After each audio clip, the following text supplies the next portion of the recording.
৭২-এর মুজিববাদী মূলনীতি আমরা রাখার পক্ষে না। এই ৪টি মূলনীতি বাদ দিতে হবে। এনসিসি বা সাংবিধানিক পদগুলোতে নিয়োগের ক্ষেত্রে আমরা তো সবসময়ই চাইবো যে নির্বাচন কমিশনের মতো কোনো প্রতিষ্ঠান পক্ষপাতমূলক আচরণ করবে না। আমরা বলেছি আমাদের অবস্থান এক্ষেত্রে স্পষ্ট যে আমরা ৪টি মূলনীতি ৭২-এর ৪টি মূলনীতি আমরা বাতিল চাই। যদি ঐকমত্যের স্বার্থে সবাই সর্বোচ্চ ১০ বছর বলে বা সময় নির্ধারণের ক্ষেত্রে আমাদের সেটা ফ্লেক্সিবল থাকবে।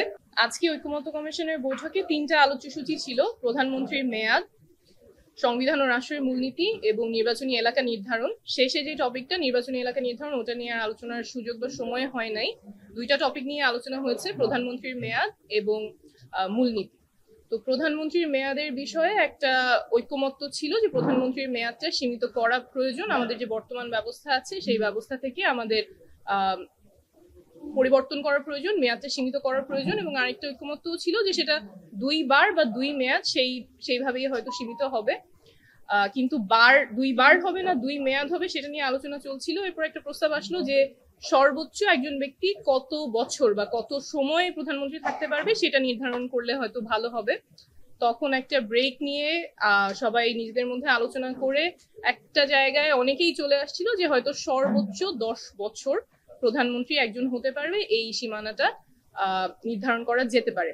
আমাদের ন্যাশনাল সিটিজেন পার্টির পক্ষ থেকে আমাদের প্রস্তাবনা ছিল যে একজন ব্যক্তি 2 বার শপথ নিতে পারবে, এই জায়গায় আমরা সীমা নির্ধারণ করার কথা বলেছিলাম। কিন্তু যদি ঐকমত্যের স্বার্থে সবাই সর্বোচ্চ 10 বছর বলে বা সময় নির্ধারণের ক্ষেত্রে আমাদের সেটা ফ্লেক্সিবল থাকবে।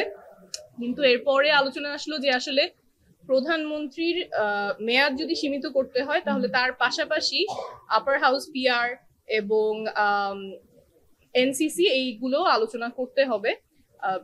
3টা দল এই ক্ষেত্রে, যে সীমা যেটা 10 বছর সীমা, অনেকেই ঐকমত্যে এসেছিলেন, সেখানে 3টা দল দ্বিমত পোষণ করেছেন। এর মধ্যে বিএনপি ছিল। বিএনপির কথা ছিল যে আপার হাউস, পিআর, এনসিসি এগুলো একসাথে নির্ধারিত হতে হবে, কারণ না হলে প্রধানমন্ত্রীর ক্ষমতা অনেকটাই কমে যায়। তো এই ক্ষেত্রে আমাদের পজিশন হচ্ছে যে এনসিসি বা সাংবিধানিক পদগুলোতে নিয়োগের ক্ষেত্রে আমরা তো সবসময়ই চাইবো যে নির্বাচন কমিশনের মতো কোনো প্রতিষ্ঠান পক্ষপাতমূলক আচরণ করবে না, তাদের নিয়োগটা হবে একদম নিরপেক্ষভাবে। তো সেই ক্ষেত্রে আসলে যেই সাংবিধানিক প্রতিষ্ঠানগুলো প্রধানমন্ত্রী বা এক্সিকিউটিভকে অ্যাকাউন্টেবল করার কথা, তাদের নিয়োগের ক্ষেত্রে তো প্রধানমন্ত্রীর যদি হাত না থাকে সেক্ষেত্রে ক্ষমতাটা কমে না, বরং ওই জায়গার ওই জুরিসডিকশনটা থাকারই কথা না। কারণ যেই প্রতিষ্ঠানগুলো এক্সিকিউটিভকে অ্যাকাউন্টেবল করবে, এক্সিকিউটিভ ক্যানট দেন রিক্রুট দেম। এরপরে আমাদের আলোচনা হয়েছে সংবিধান ও রাষ্ট্রের মূলনীতি নিয়ে আমাদের জাভেদ রাসিম ভাই কথা বলবেন। রাষ্ট্রের মূলনীতি নিয়ে আমাদের যে আলোচনাটা হচ্ছিল,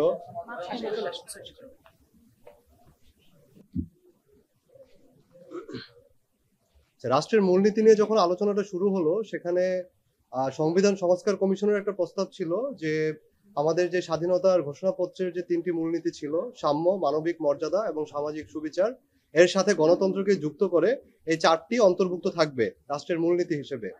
কিন্তু পরবর্তীতে আবার একই সাথে ঐকমত্য কমিশনের একটা সুপারিশ ছিল এই 4টি মূলনীতি যুক্ত থাকবে। তো এটা নিয়ে রাজনৈতিক দলগুলোর মধ্যে একটা মতানৈক্য দেখা গেল যে এটা কি ৭২-এর যে 4টি মূলনীতি বা এখনকার এক্সিস্টিং 4টি মূলনীতির সাথে যুক্ত থাকবে নাকি এটি বাদ দিয়ে যুক্ত থাকবে। এই নিয়ে যখন আলোচনা উঠলো, আমাদের পক্ষ থেকে আমরা স্পষ্টভাবে জানিয়েছি যে ৭২-এর মুজিববাদী মূলনীতি আমরা রাখার পক্ষে না। এই 4টি মূলনীতি বাদ দিতে হবে। এটি বাদ দিয়ে তার পরবর্তীতে এই 4টি মূলনীতি রাখার ব্যাপারে আমাদের কোনো আপত্তি নেই। কিন্তু কিছু রাজনৈতিক দল তাদের আদর্শিক জায়গা থেকে এই ব্যাপারে একমত হতে পারেনি। আমরা সেই ক্ষেত্রে বলেছি যে আমাদের যে 5ই আগস্টের ছাত্র জনতার অভ্যুত্থানের পরবর্তীতে যে স্পিরিট, সেই স্পিরিটের বিপরীতে গিয়ে আসলে এখানে আলোচনা করার কোনো মানে হয় না। সুতরাং এই স্পিরিটকে ধারণ করে এই 4টি মূলনীতিকে বাদ দিয়ে, ৭২-এর যে মুজিববাদী 4টি মূলনীতিকে বাদ দিয়ে তার পরবর্তীতে বাকি মূলনীতিগুলো সংযুক্ত করতে হবে। এই বিষয়ে কোনো রাজনৈতিক দলের মধ্যে এখন পর্যন্ত কোনো ঐকমত্য প্রতিষ্ঠা হয়নি। আমরা বলেছি আমাদের অবস্থান এক্ষেত্রে স্পষ্ট যে আমরা 4টি মূলনীতি, ৭২-এর 4টি মূলনীতি আমরা বাতিল চাই। বাকি মূলনীতির ক্ষেত্রে আমরা ওপেন আছি। আমরা সেই ক্ষেত্রে ধর্মনিরপেক্ষতার পরবর্তী বদলে যদি অন্য কোনো শব্দ এখানে আনা হয় কিংবা অন্য কোনো মূলনীতির ব্যাপারে আমরা এখানে ওপেন আছি। কিন্তু আমাদের মূল পয়েন্ট হচ্ছে 4টি মূলনীতি ৭২-এর, এগুলো বাদ দিতে হবে।